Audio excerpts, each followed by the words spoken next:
Oui, il y aura 13 comédiens pour cette pièce, Le Retour au désert, une création de la Comédie de Saint-Étienne. Et là, je suis avec Isabelle de Sadoyan, que vous avez peut-être déjà vue dans les films Thérèse d'Esquerou, Le Huitième jour ou encore L'heure d'été. Isabelle, qui est la doyenne de la troupe. Isabelle, je viens à l'instant de vous déranger dans votre exercice avec votre troupe. Vous lisiez votre texte à haute voix à l'italienne. Oui. Faut le mettre en bouche. Alors, on aime bien, moi, en tout cas, moi, j'aime bien. Et je suis pas la seule, parce que toute l'équipe est d'accord avec là-dessus, de faire les italiennes. C'est-à-dire qu'on on cherche pas à jouer, on cherche à dire le texte comme un pianiste fait ses gammes, ses chauffes. En fait, je sais pas comment expliquer ça. Une espèce de gymnastique, quoi, si vous voulez.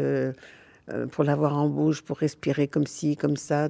Et puis du coup, on se parle entre nous aussi après. Donc, on se dit des trucs qu'on ne se dirait pas si on ne faisait pas l'italienne. Parce que sur le plateau, c'est le metteur en scène, le patron. En italienne, on est entre nous.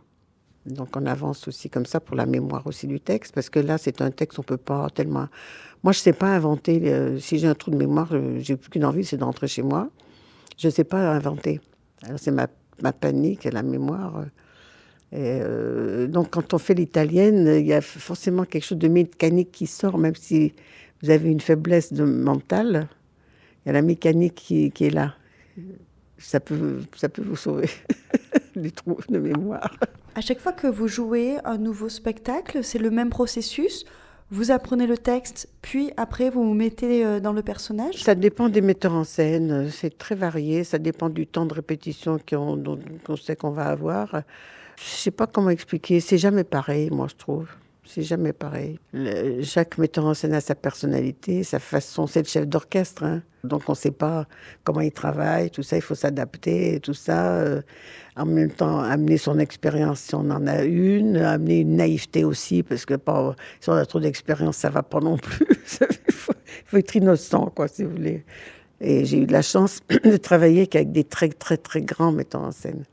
Donc, ils m'ont appris beaucoup, beaucoup, beaucoup, leur façon d'être, de travailler, d'exiger, d'être par moments impatient. Voilà, les plus terribles, c'est ceux qui sont impatients. Si vous voulez, on n'a pas le temps, mais ceux qui sont patients, on y arrive et c'est formidable. Isabelle Sadoyan, que vous verrez sur scène dès ce jeudi, aux côtés d'ailleurs d'un beau duo que forment Catherine Yegel et Didier Bezas. C'est pour la pièce Le Retour au désert, une création de la Comédie de Saint-Étienne.